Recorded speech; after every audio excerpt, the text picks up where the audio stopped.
SVG-TV News for Tuesday, February 25th, 2025.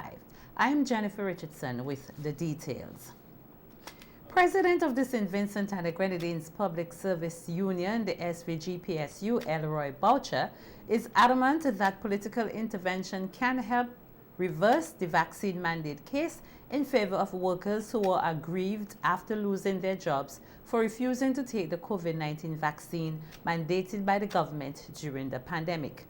Speaking at a joint press conference with the SVG Teachers Union, Boucher emphasized that both political and legal solutions can resolve the issues surrounding the vaccine mandate case.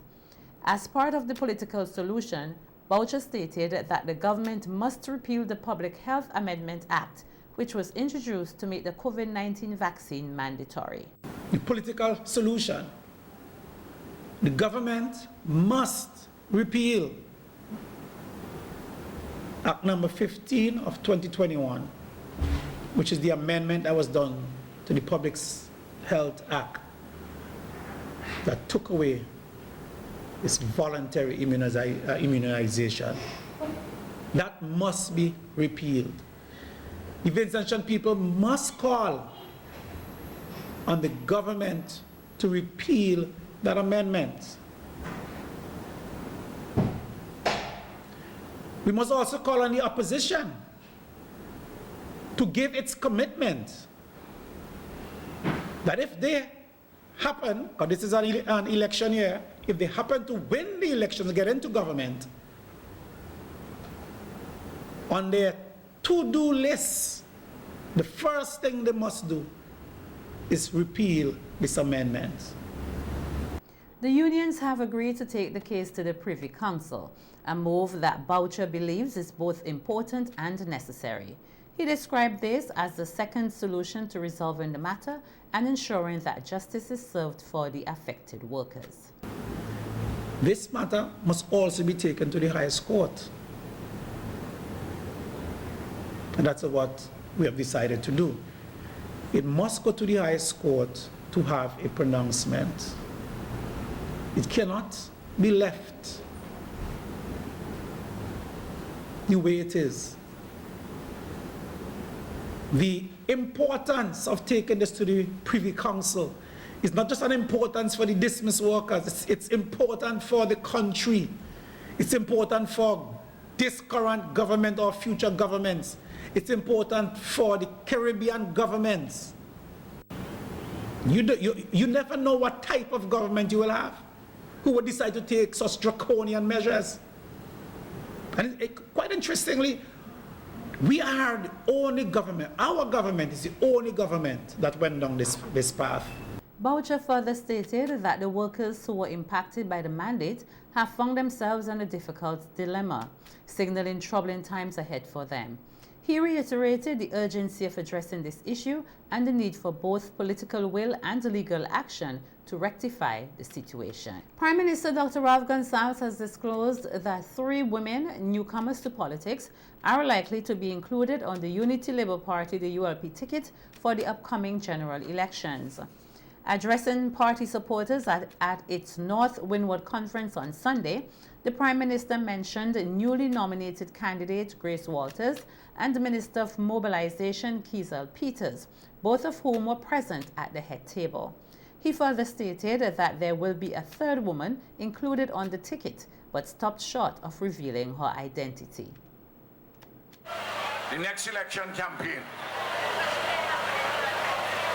we already have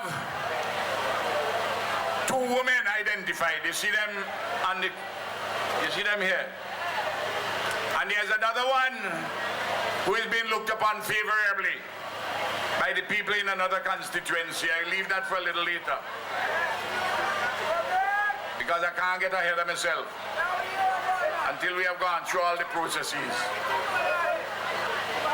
But I say this to you, that these women of labor would be the outstanding stars in the 2025 election campaign. You have evidence of it here tonight. Also at the conference, the party leaders shared that they are refreshing its slate of candidates, expressing confidence in the 6 new candidates who, according to him, will be victorious at the polls, including the candidate for the Southern Grenadines. We have in one here in North Windward. We have in one in South Windward.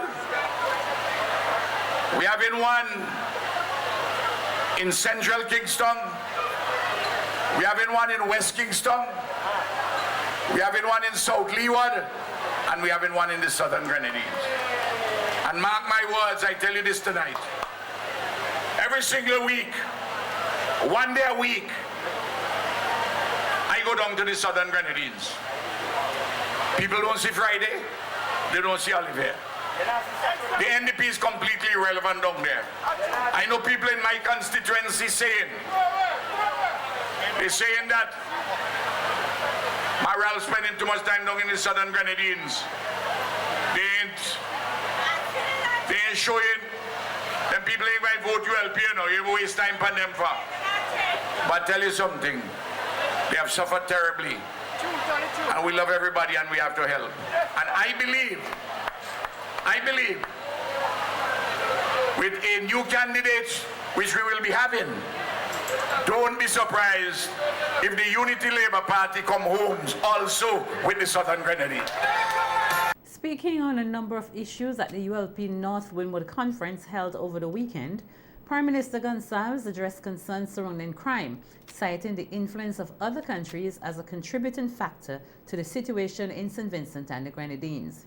He urged families and teachers to remain vigilant and to keep a close eye on children as they work together to tackle crime in the community. From Venezuela and Colombia, the families have to look out for their children, especially the boy children. And the teachers have to pay closer attention in the school. And the police and the legal system have to deal appropriately with this problem. This is a beautiful and blessed land.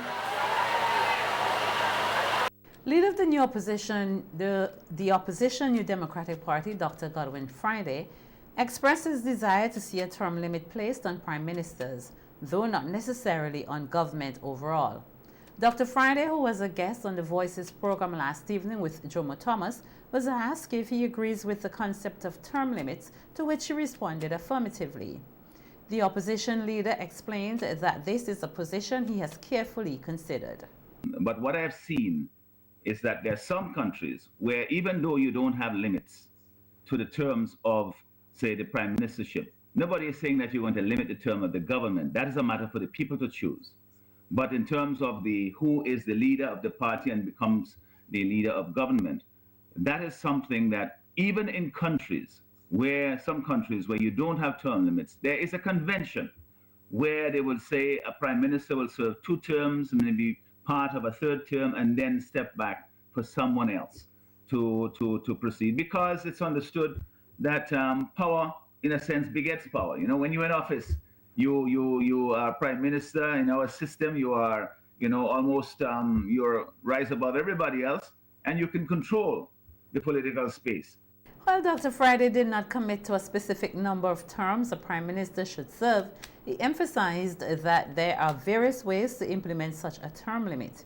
He stated that the matter should be carefully discussed and deliberated upon to ensure it is done in a way that benefits the country's political system. We can,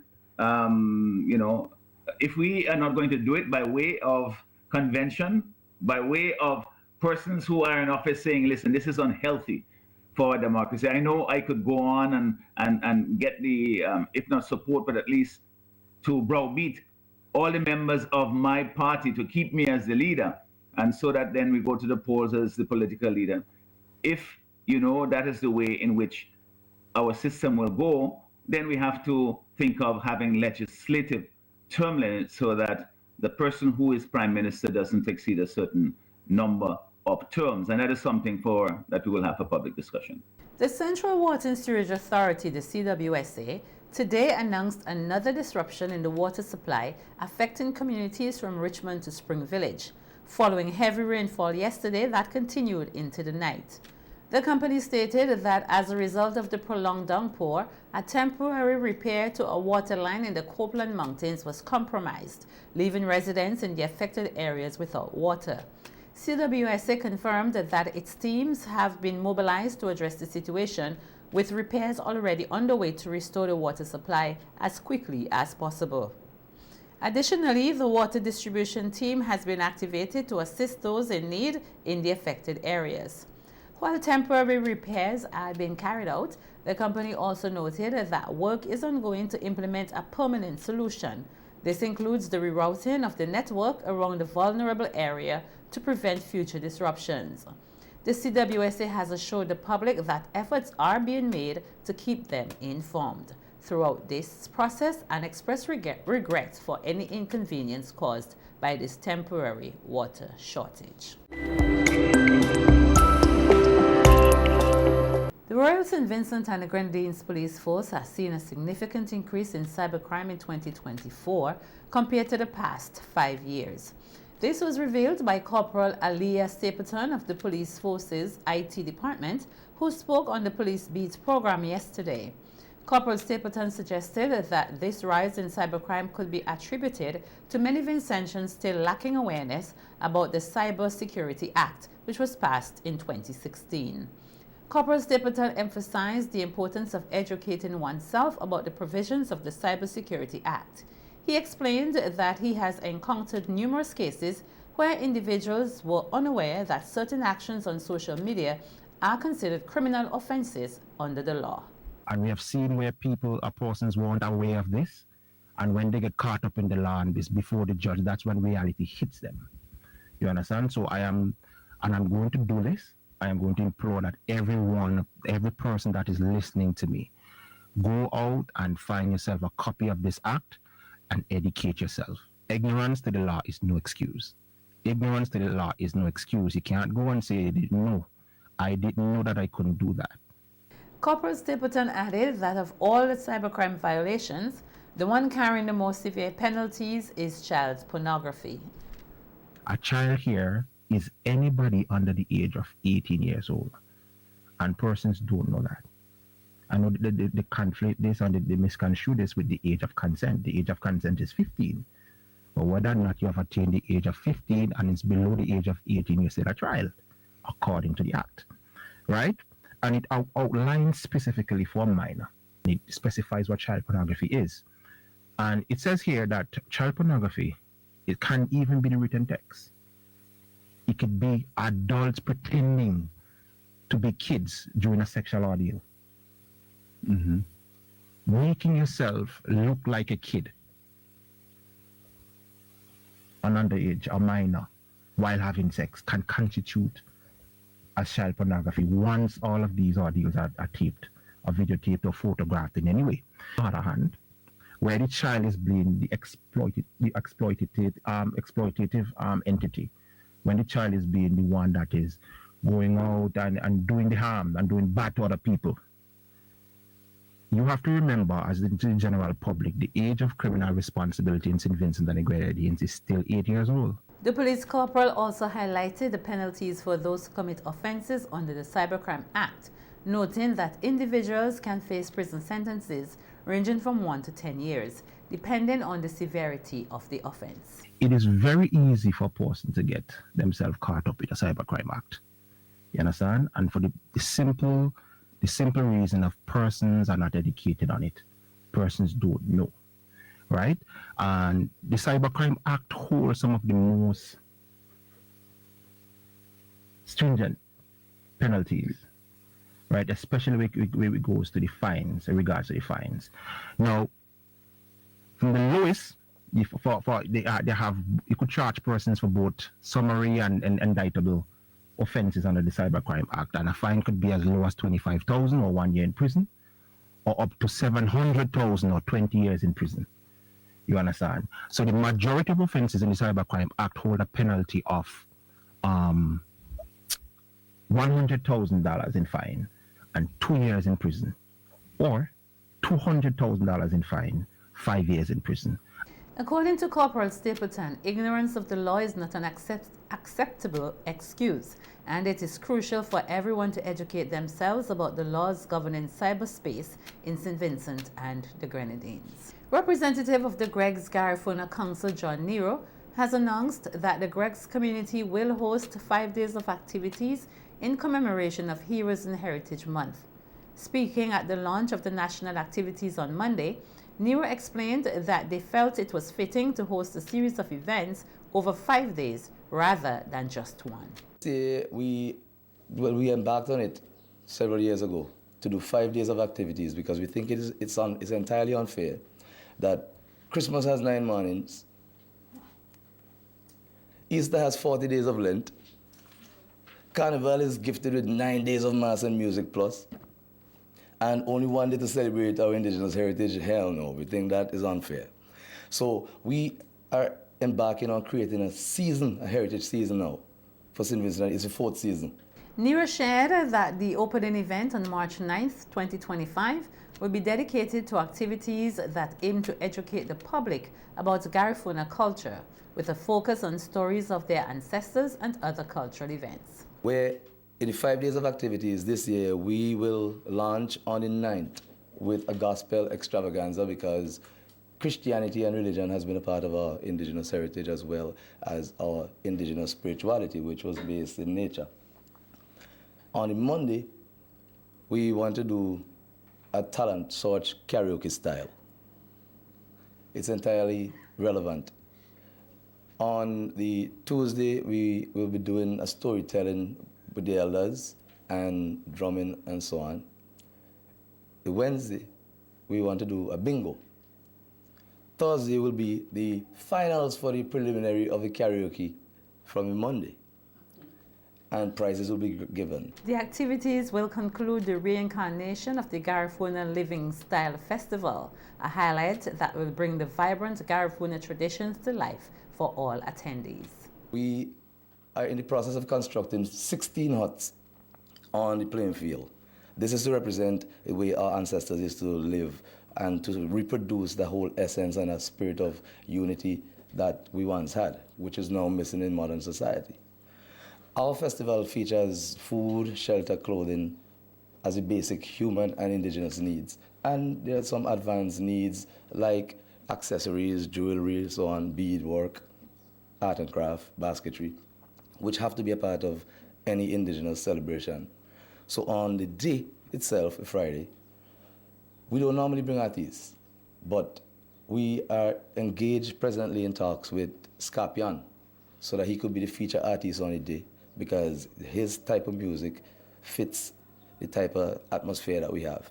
This year we're hoping to build a massive hut over the stage so that the entire park in a circular formation would resemble an ancient settlement reflecting 200-300 years ago. 120 years ago. Nero urged everyone to come out and show their support for the Greg's Garifuna Festival, describing it as a celebration of Vincentian culture and heritage.